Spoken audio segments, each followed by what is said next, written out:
Semua orang tahu ini nepotisme, cuma nggak mau jujur aja. Ada pamannya di sana, ada adiknya di sana, ada ayahnya juga dalam perkara persidangan itu langsung atau tidak langsung. Karena statusnya termohon kan presiden. Kalau untuk pengujian undang-undang. Ya nepotisme, lalu MK menyatakan nepotisme tidak terbukti. Nah makanya timbul candaan teman-teman netizen itu ya soal MK Mahkamah Kentut, curanglah securang-curangnya karena itu akan sulit dikejar. Yang bahasa Prof. Effendi Ghazali adalah gentonglah segentong-gentongnya, babilah sebabi-babinya. Karena dengan begitu jarak akan jauh. Dan bukan tidak mungkin akan menjadi ilham tersendiri bagi pemilu kada. Proses seleksinya juga tidak adil, calonnya calon tunggal. Dan ingat, tahu nggak calon tunggal yang diajukan menggantikan Pak Aswanto? Itu Yang Mulia Guntur Hamzah. Siapa beliau ini? Orang yang mempertahankan dari berbagai putusan soal Gibran, agar Gibran diperbolehkan jadi calon wakil presiden. Jadi kalau kita bongkar semua fakta-fakta ini ke publik, kita bakal tahu something wrong.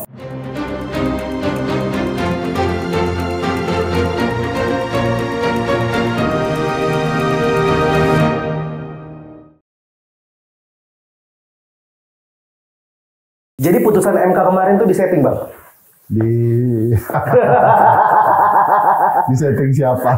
Ya, makanya gue nanya, Bang. Ya tentu akan ada perdebatan. Ya. Senang tidak senang itu putusan peradilan dan mau tidak mau harus dinyatakan sebagai sah yang mengantarkan kita ke fase berikutnya bernegara. Soal disetting atau tidak, tentu saya tidak ada bukti dan tidak tahu. Tapi jujur saja ada pertanyaan. Ada beberapa logika yang secara akal sehat dan ilmu hukum nggak masuk. Oke. Contohnya seperti apa, Bang? Kan tahu putusan 90 kan? Iya, 90. Ada peran ketua mahkamah yaitu Pak Soehartoyo yang menyatakan bahwa alternatif selain 40 tahun tidak bisa menjadi syarat presiden. Beliau dissenting 4 orang, salah satunya Pak Soehartoyo. Nah di putusan permohonan nomor 1 dan nomor 2 2024 PHPU Pilpres ini, Pak Soehartoyo pindah layar. Nah dalam teori hukum tidak boleh hakim tidak konsisten. Hari ini untuk hal yang sama ya harus sama. Jadi ada pertanyaan di sana. Yang kedua soal nepotisme. Oke. Jujur kalau kita mau memahami peristiwa awal dari perselisihan pemilu kita, terutama standingnya Mas Gibran, semua orang tahu ini nepotisme, cuma nggak mau jujur aja.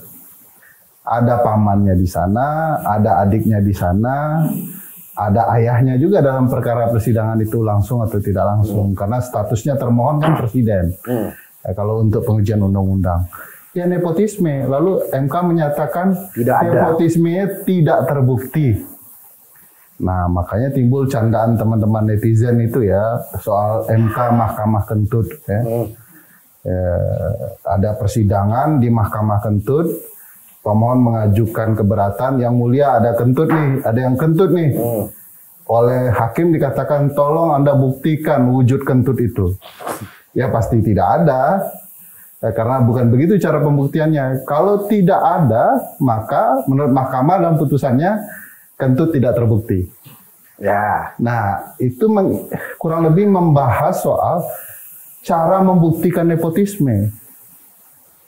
Nah, itu terjadi. Nepotisme dinyatakan tidak terbukti, padahal cara membuktikannya salah. Nepotisme itu tidak bisa dilihat objeknya, subjeknya, tetapi bisa dirasakan bahwa dia terjadi. Ada ayah, paman, anak di sana, ada adiknya juga. Ya nepotisme itu barang apa lagi? Tapi dianggap tidak ada. Ini bukan untuk meruntuhkan kemenangan. Tapi ya gitu, bahwa dinyatakan tidak terpenuhi. Bagi saya ya, cara berpikirnya yang tidak sehat. Jadi kayak menemukan alat bukti itu harusnya jalan ke kanan, hakim semua jalan ke kiri. Contohnya misalnya pembuktian soal gentong babi. Oke. Kan hakim mengatakan bukan tidak terbukti, tetapi tidak cukup waktu untuk membuktikannya karena hanya 14 hari. Loh, membuktikan gentong babi itu gampang loh. Oke. Kalau paham konsepnya. Gentong babi itu adalah kebijakan atau tindakan dari penyelenggara negara yang menggunakan insentif anggaran negara di tahun politik, di tahun pemilu. Unsurnya terpenuhi semua, Gian. Ada kebijakan dan tindakan soal bansos, BLT, PKH dilakukan oleh penyelenggara negara, presiden hingga satuan pemerintah terendah soal insentif anggaran di tahun pemilu. Jadi barang ini anggarannya sudah ada, tapi digunakan atau dilencengkan keperuntukannya di tahun pemilu. Konsep politik gentong babi itu dilarang penggunaan dana anggaran apapun di tahun pemilu yang bisa merusak keyakinan pemilih. Terpenuhi semua unsurnya. Kok yang ditanya, mana? Ini kan barang sudah disetujui bersama oleh partai-partai. Betul. Ya, tapi peruntukannya di tahun pemilu tidak sama sekali dibahas. Berarti buat apa kemarin sampai harus datangin para menteri? Nah itu juga aneh tuh. Nah, mungkin banyak yang nggak ngerti Bang. Mungkin dari Bang Ferry. Kenapa menteri-menteri ini nggak disumpah? Karena mereka bukanlah saksi atau ahli. Oke. MK sendiri membuat terminologi pihak baru di dalam perselisihan ini, namanya pemberi keterangan lain. Oke. Nah, langsung aja seperti biasa. Klik dulu tombol subscribe baru gue lanjutin nih. Cepetan nih, biar cepet nih 100.000 nih subscribernya Komisi. Dah belum? Jangan lupa share juga ya habis ini ya. Yuk kita lanjutin. Sehingga mereka tidak perlu disumpah. Konsekuensi tidak disumpah, dia bisa tidak dipakai sebagai bukti hukum. Oke. Hanya untuk memberikan keterangan. Nah itu janggal juga. Kedua janggalnya adalah itu menteri dihadirkan dalam ruang persidangan, tapi para pihak tidak boleh bertanya. Ya. Hanya hakim yang boleh bertanya. Padahal banyak potensi para pihak yang bertanya akan terbongkar kealpaan-kealpaannya. Jika itu diizinkan untuk bertanya. Dan di mana pula peradilan, orang dihadirkan di dalam ruang peradilan, tidak boleh ditanya oleh para pihak. Kenapa? Kalau itu konsekuensinya kan mudah. Hakim saja yang hadir sama pihak pemberi keterangannya, yang lain streaming di rumah aja. Nonton di rumah aja. Jadi ada kejanggalan. Kedua, yang diduga atau dituduh dalam perkara ini kan presiden. Iya. Kenapa pembantunya yang disuruh hadir? Kan harusnya dalam istilah hukum intelektual dader, pelaku intelektualnya, pelaku utamanya. Kenapa pihak yang terkait jangan dipanggil? Kenapa tidak presidennya? Tapi kan bukannya para menteri itu juga emang dari pihak 01 juga yang berharap bisa dihadirkan? Iya, tapi kan diminta juga presiden, Kapolri dan lain-lain selain menteri. Jadi kalau dibaca Undang-Undang Dasar dan Undang-Undang Kementerian Negara, maka lebih jelas bahwa menteri itu hanya pembantu presiden dan mereka bertanggung jawab kepada presiden. Dalam kasus ini yang dituduh presiden, presidennya yang awal ditanya kan. Apakah Anda menteri-menteri bergerak atas nama presiden atau Bapak Presiden Anda memerintahkan? Jadi boleh saja pembantunya, tetapi pelaku utamanya juga dihadirkan dan kemarin tidak dihadirkan. Banyak ya berbagai hal soal relasi presiden dan para menteri itu yang menimbulkan pertanyaan. Bahkan misalnya kalau Pak Erlangga Hartanto dihadirkan, Pak Zulhas kenapa tidak dihadirkan? Wong videonya jelas sekali dia mendukung capres tertentu di acara Kementerian Negara dan lain-lain. Saya harus sebut capres tertentu karena segan sama Gian ya. Enggak apa-apa Bang, kalau menang mah disebut aja Bang. Bercanda. Kalau sudah menang ya enggak apa-apa. Enggak apa-apa. Dan kita ini biar informasi nih, biar informasi. Dan bagiku menarik harusnya para pihak mempertanyakan itu. Ya. Kalau saya jadi kuasa hukumnya, ini pengandaian ya. Satu hal yang kemudian harus dibuktikan adalah peran hakim konstitusi dalam yang dituduhkan kecurangan itu apa? Itu dulu yang perlu dibuktikan, karena kalau kita ingat putusan 90 yang meloloskan Mas Gibran, itu kan 4 hakim menolak. Iya. 2 hakim hanya membolehkan gubernur, tidak wali kota, dan 3 hakim memperbolehkan seluruh elected official. Ini nggak ada yang mayoritas nih. Iya, sebenarnya nggak ada mayoritas. Nah, kok tiba-tiba mayoritas memperbolehkan Mas Gibran? Jadi 5-3 waktu itu Jadi ya. 5-4. 5-4. Nah, harus ditanya dulu 8 orang itu karena 1 kan tidak ikut sidang. Ini putusan ini apa ceritanya sebenarnya? Jangan-jangan ada yang terlibat kecurangan dan bermula dari putusan ini. Bayangkan dalam perkara ini, hakim itu bisa jadi saksi. Pantaskah mereka mengadili? Harusnya. Itu. Iya kan? Tapi menarik pernyataan dari ketua MK yang baru sempat ngobrol bahwa mereka pun emang nggak bisa menilai sebuah keputusan yang sudah dikeluarkan, Bang. Jadi mungkin bisa itu yang terjadi nggak, bahwa mereka membenarkan apa yang 90 di putusan 90 itu kemarin di persidangan kali ini. Ya, tentu hakim punya berbagai alasan untuk membenarkan apa yang sudah terjadi. Iya. Tapi kita sadari Pak Soehartoyo sendiri berubah haluan.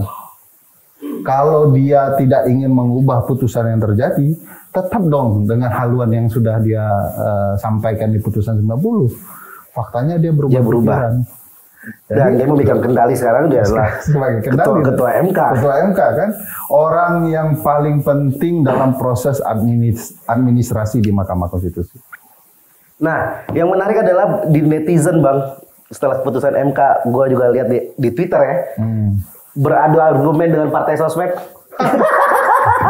Tahu aja. Ketawa, mantap kita, Bang. Tahu aja tuh harus disikapi dengan Tapi banyak banget yang juga ini, kalau ini mungkin netizen lah.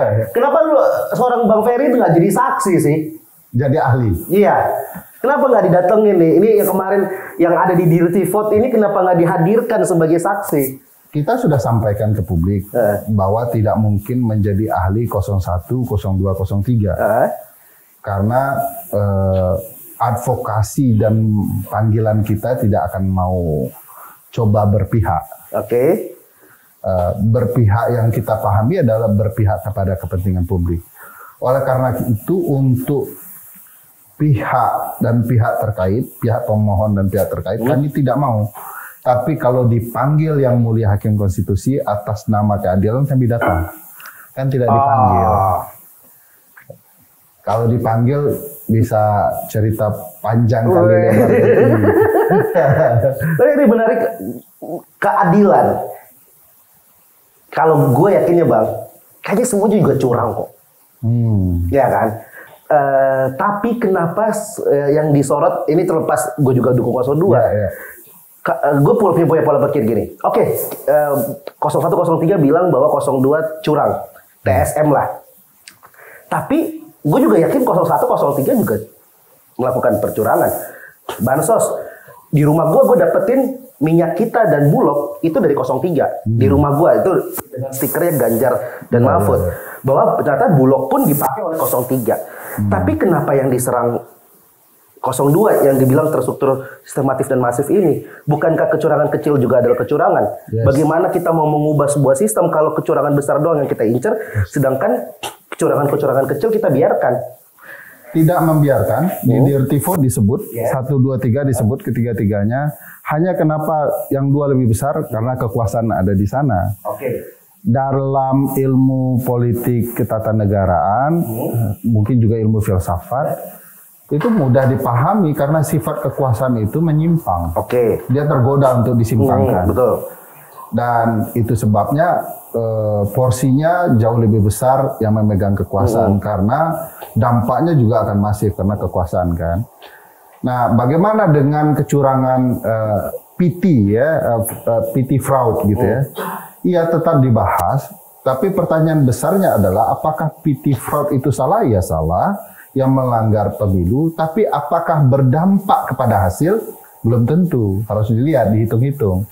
Ada kasus nih, kasus pemilihan presiden Roh Min-gyu di Korea Selatan. Ini contohnya supaya penggemar Gian yang barisan Korea lebih banyak ya. Roh Min-gyu itu terpilih jadi presiden. Lawannya mengajukan bahwa Presiden Roh itu terbukti melakukan politik uang dan harus dibuktikan di Mahkamah Konstitusi Korea Selatan. Terbukti. Oke. Dia main politik uang, tapi tetap dilantik jadi presiden karena 2 alasan. Kalau Bang Ferry bikin Dirty Vote, kalau kalian nggak klik tombol subscribe, kalian yang dirty. Nih langsung aja klik tombol subscribe cepetan nih, biar gue kasih tahu nih di balik Dirty Vote. 1, politik uang dia yang terjadi tidak mempengaruhi hasil. Kedua, lawan juga melakukan politik uang. Oke.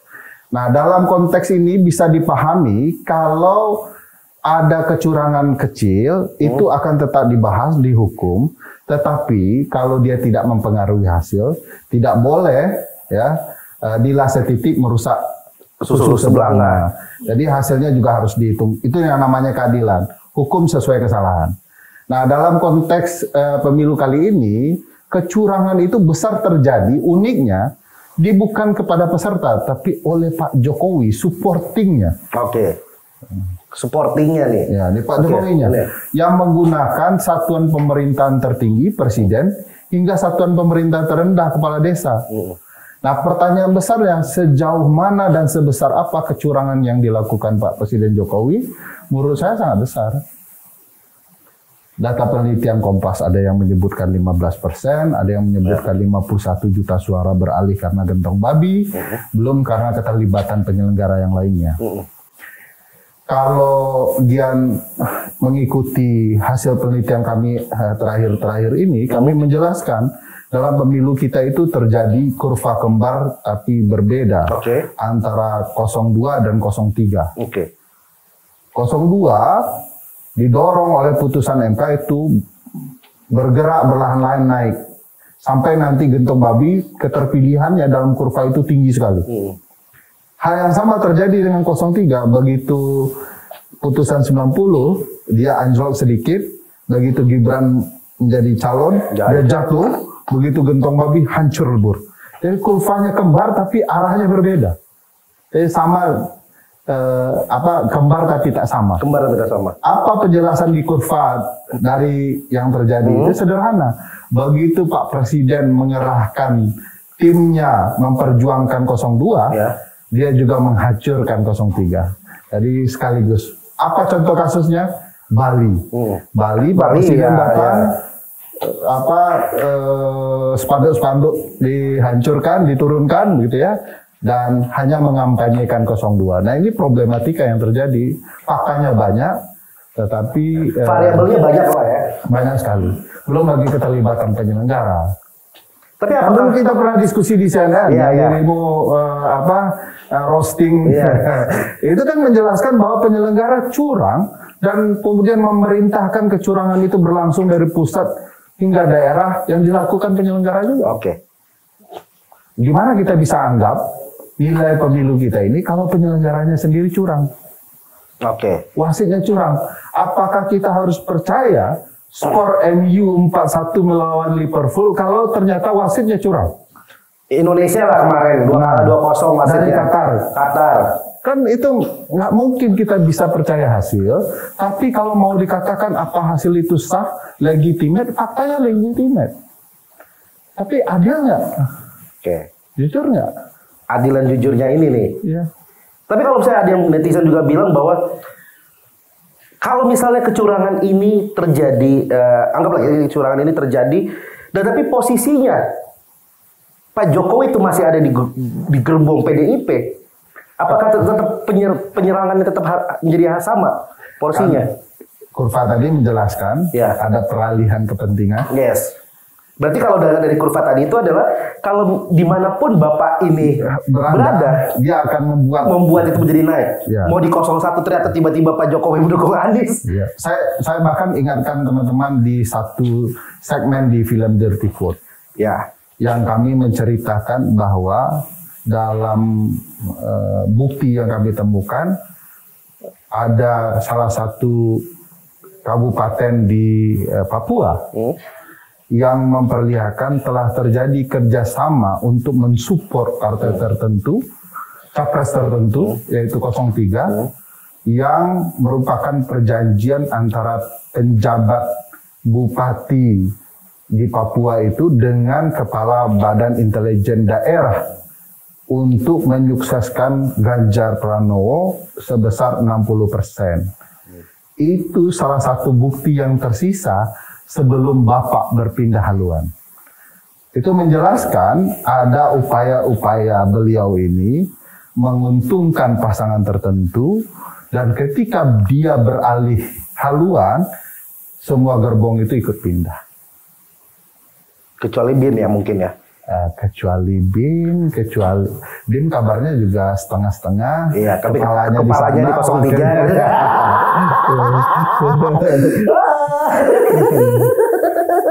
Terus jadi apa dong harusnya kita lakukan? Oke, kita ya sebagai sebuah sistem ya sudah akhirnya 02 menang kan. Tapi dengan pola pikir bahwa harus ada yang diubah dari bangsa ini, menurut Bang Ferry, sebenarnya kita harus mulai dari mana sih merubah ini? Kalau tadi dengan pernyataan Bang Ferry kan bahwa kepalanya yang dipegang sehingga bawahnya juga dari perubahan. Tapi gue juga rasa Bang bahwa nggak bisa cuma kepala, dari bawah juga harus ada perubahan. Jangan sampai hal-hal kecil kita anggap menjadi semua bilang kita menormalize titipan orang dalam, dinasti dan lain-lain. Tapi pada akhirnya juga kita menormalize amplop yang ada di bawah gitu, dipilek-pilek gitu loh. Jadi sebenarnya apa yang harus diubah? Jadi, gimana cara mengubahnya? Satu, mau mulai dari tanggung jawab intelektual kaum terdidik ya, untuk tidak hanya hidup di negeri awan, juga harus ke bumi ya, bahkan ke lapisan masyarakat. Nah, tanggung jawab intelektual ini salah kalau kita artikan hanya tanggung jawab para akademisi. Iya betul. Saya melihat sekarang ada budaya kritis baru yang namanya komika, komedian ya. Dan bagi saya sebagian besar, bahkan saya ingin katakan semua mereka adalah intelektual baru yang punya tanggung jawab juga. Saya bersyukur ya, mau milih 01, 02, 03 para komika, mereka sekarang sudah punya tanggung jawab intelektual untuk turun terlibat dalam politik. Dan tanggung jawab ini harus dikerjakan rame-rame, akademisi, masyarakat, pemuda, komika, untuk mencerdaskan itu bahwa kita tidak bisa mengandalkan politik hanya bergantung kepada uang.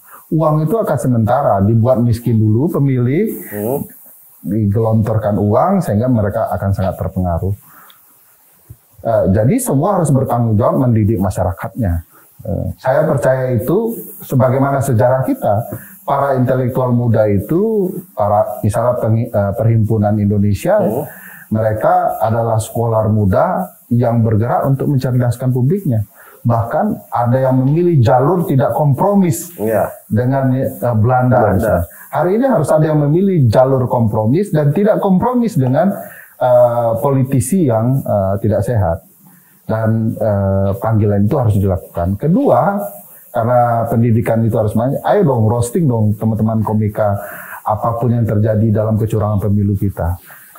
Sehingga mereka mudah tangkap, cepat tangkap. Dan kita ketahui 50 hingga 60% pemilih kita kemarin adalah pemilih pemuda.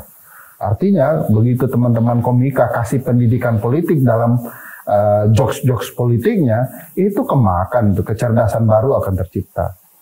Nah, yang kedua tentu peradilan yang adil. Ujung dari semua ini adalah pengadilan. Pengadilan kita tidak bisa kita sebut adil. Saya ingat satu penelitian yang dilakukan namanya Tom Ginsberg ya. Dia mengatakan Mahkamah Konstitusi itu harus merdeka dari 3 hal. Satu, merdeka dari relasi birokrasi eksekutif. Tidak mungkin di Indonesia karena pemilih hakimnya 3 orang itu dari presiden. Merdeka dari politisi parlemen, tidak juga mungkin karena 3 dari mereka ada di DPR. Iya betul. Tidak harus merdeka dari peradilan lain, tidak mungkin juga karena 3 diantaranya ada di Mahkamah Konstitusi. Kecurigaan Ginsberg ini semua dilakukan di Indonesia. Bagaimana peradilannya bisa adil? Hari ini Pak Soehartoyo dibongkar kasus-kasus lamanya. Apakah kasus lama itu bagian dari yang menekan dia? Apakah kasus lama itu dimunculkan agar kemudian publik timbul wasangka dengan beliau dan segala macam? Kalau peradilan sudah dicurigai, ya sudah sulit adil itu peradilannya. Tapi kan sulit juga Bang, setiap orang kan punya dosa Bang, yang dimana akan menjadi sandera politik semua pada akhirnya. Ferry Amsari boleh berdosa, Gian Lugi bisa berdosa yang lain, tapi hakim seminimum-minimumnya dosa. Jadi mereka itu adalah syaratnya kan tidak hanya paham konstitusi dan tata negara, mereka adalah negarawan dan berintegritas. Kalau Ferry Amsari bangunnya telat, mereka nggak boleh telat. Kalau mereka konsisten dalam hidup, Ferry Amsari boleh tidak konsisten. Kalau kita masih bisa berkompromi, mereka nggak boleh berkompromi. Jadi tentu dosa yang dimaksud Gian bukan dosa kecil-kecil. Nanti sampai diselidiki waktu kecil, pernah maling jambu di mana, nggak cocok. Oleh karena itu, sebenarnya kalau 3 lembaga ini tidak terlibat dalam seleksi, mungkin hakim kita akan sangat adil. Berarti dengan kata lain, Bang Ferry bilang bahwa cara penetapan hakimnya aja sudah tidak adil. Ingat nggak kasus Pak Aswanto dipecat, lalu oleh Pak Bambang Pacul bilang itu akibat direksi tidak patuh kepada pemegang saham. Oleh karena itu DPR pecat. Loh, masa peradilan kita dianggap seperti perusahaan? DPR pemegang saham, hakimnya direksi. Karena apa? DPR punya wewenang untuk menyeleksi mereka. Dan proses seleksinya juga tidak adil. Calonnya calon tunggal. Dan ingat, tahu nggak calon tunggal yang diajukan menggantikan Pak Aswanto? Itu yang mulia Guntur Hamzah. Siapa beliau ini? Orang yang mempertahankan dari berbagai putusan soal Gibran agar Gibran diperbolehkan jadi calon wakil presiden. Jadi kalau kita bongkar semua fakta-fakta ini ke publik, kita bakal tahu something wrong. Nah, gimana? Obrolannya seru banget kan? Tapi info ini nggak kalah seru dan nggak kalah penting. Gue pengen ngasih tahu kalau Pesta Rakyat geser tanggal. Jadi tanggal 31 Agustus dan 1 September di Gambir G-Expo. Tuh, venue-nya aja udah gue kasih tahu. Jadi langsung aja cek di Instagram Pesta Rakyat. Itu terjadi dari awal hingga akhir. Orang yang dimasukkan dengan cara tidak sehat ternyata bekerja di MK untuk meloloskan kepentingan seseorang. Pertanyaan besarnya, boleh nggak Ferry Amsari dan teman-temannya curiga? Boleh. Boleh dong, hak kita. Tugas mereka dan hak mereka, buktikan sebaliknya. Sampai sejauh ini tidak ada bukti-bukti sebaliknya. Coba bayangkan di vote dikatakan gagal merusak suara Pak Prabowo. Emang pernah kami bercerita tujuan film ini untuk merusak suara Pak Prabowo? Tapi lebih mayoritas membahas 02 kan? Iya, karena tadi soal kekuasaan tadi. Betul. Kami malah bercerita bahwa pemilu kita akan berlangsung penuh kecurangan, dan kecurangan itu berlangsung 1 putaran. Kurang benar apalagi dirty vote itu. Makanya saya sering bercanda. Dusta kecurangan apalagi yang engkau dustakan rakyat Indonesia gitu kan. Tapi kalau semuanya dibuka kan tersangkanya banyak banget berarti. Banyak. Nggak cuma 02, enggak. 01, 03 bahkan 000 lainnya juga. Banyak yang kena kan. Ini semua juga diakibatkan sistem partai politik kita tidak baik. Emang ada partai politik di Indonesia kan kita diskusi misalnya. Yang ada kan adalah perusahaan. Yang kalau kita benahi partai politik kita mungkin punya potensi sistem perpolitikan jauh lebih baik. Betul. Jadi aku senang betul dengan teman-teman anak muda yang bicara politik. Sebab di eraku anak muda seolah-olah politik itu haram. Jadi terima kasih juga untuk teman-teman Komika yang membangun politik menjadi sesuatu hal yang wajar yang melibatkan anak muda. Loh, kalau ada anak muda yang terlibat dengan politik yang katakanlah orang-orang yang tidak sehat, ya wajar, prosesnya harus dilewati. Mereka kan akan menimbulkan kesadaran-kesadaran baru, oh politik tidak sehat ini begini, yang harus sehatnya begitu. Jadi ini memang proses yang akan kita lalui, di vote bagian dari pendidikan politik itu. Kami tidak ingin memuji juga barang ini karena ternyata menurut kami banyak anak-anak hebat lagi lain yang melakukan pendidikan politik. Tapi setidak-tidaknya film ini kan ikut terlibat mendidik. Betul. Orang dulu nggak kenal itu politik gentong babi. Hari ini orang tahu cerita. Orang nyebutnya gentong babi. Papua yang disebarluaskan menjadi 6 provinsi, orang jadi tahu, oh ini ada motif politiknya. Gitu. Jadi menurutku kita semua punya ruang untuk pendidikan politik itu dan mudah-mudahan semua langkah-langkah teman-teman selama pemilu kemarin mampu mendidik banyak orang. Tapi kan pemilu nggak selesai nih. Ini kita masih punya tantangan di bulan Oktober. November. 27 November, 27 ya. Ya. Kecurangan masih akan tetap berlanjut? Nah, ini dampak dari permohonan putusan nomor 1 PHPU 22 Romawi tahun 2024 ini dan nomor 2 ya. Apa dampaknya, Gian? Besok orang akan melihat curanglah securang-curangnya karena itu akan sulit dikejar. Yang bahasa Prof. Effendi Ghazali adalah gentonglah segentong-gentongnya, babilah sebabi-babinya. Karena dengan begitu jarak akan jauh dan bukan tidak mungkin akan menjadi ilham tersendiri bagi pemilu kada. Jadi kalau curang jangan tanggung. Kalau curang cuma 51%, mudah dibalikkan itu. Makanya harus 58 atau 60%. Biar jauh sekali ya. Jauh sekali ya. Biar sulit dibuktikan. Oke. Nah, menarik nih Bang, maksudnya ini kan kita melihat politik Indonesia ini udah kayak benang kusut yang tarik satu kayaknya tetap akan jadi kusut juga. Ya. Kalau di timnas sepak bola, Sintayong melakukan potong generasi. Apakah di politik kita juga harus potong generasi? Ide soal potong generasi dalam politik kita itu bukan isu baru kan? Ya, ini sudah dikumandangkan dari 98. Yes, potong generasi. Tapi faktanya kan tidak terjadi. Karena teman-teman muda juga tidak mau membangun partai politik baru gagasan mereka kan. Karena kayak partai lama masih ada harapan. Kalaupun ada teman-teman muda membangun partai baru, ya gagal.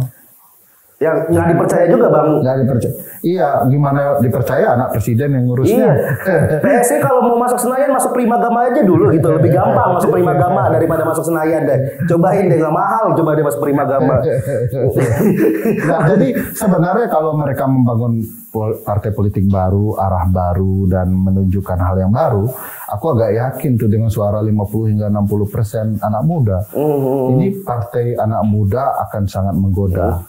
Sayangnya kan program-program partai anak muda juga tidak menunjukkan sikap anak muda. Iya, betul. Misalnya nggak ada tuh partai anak muda, ini contoh ya, mengajukan duta bagi Pandawara ya, iya, Pandawara. Sebagai duta besar perlindungan lingkungan. Iya. Sehingga kan biasanya anak-anak muda isu-isu lingkungan sangat peduli ya. Gak ada juga anak orang kaya dan segala macam yang tidak butuh lingkungan, walaupun bapaknya kerja di perusahaan batubara gitu ya. Semua kebutuhan tentang lingkungan itu penting. Nah, yang begini-begini nggak diambil oleh partai anak muda, tidak diajak. Partai anak muda selalu berpikir kepentingan elektoral, jadi terpilih sesegera mungkin, yang nggak mungkin. Ya susah ya kalau yang diincar adalah kekuasaan tapi bukan suatu sistem yang dibangun, jadi susah. Akan mengulang partai-partai lain aja kita. Jadi partai baru tapi stylenya sama dan hasilnya juga akan sama. Dan ujung-ujungnya orang-orangnya orang-orang lama juga. Orang-orang lama. Tapi bisa nggak sih sebenarnya potong generasi di politik Indonesia gitu? Misalnya kayak semua partai, nggak apa-apa partainya lama tapi semua anak muda di seluruh partai itu berkomitmen untuk kita sebut bikin gerakan Golkar dipimpin anak muda, PDIP dipimpin Tinatun misalnya kan gitu kan. Itu seberapa puas Bung Ferry dengan film ini hasilnya? Karena skor keputusan MK tetap 5-3 gitu. Jadi seberapa puas itu subjektifnya dari Bang Ferry.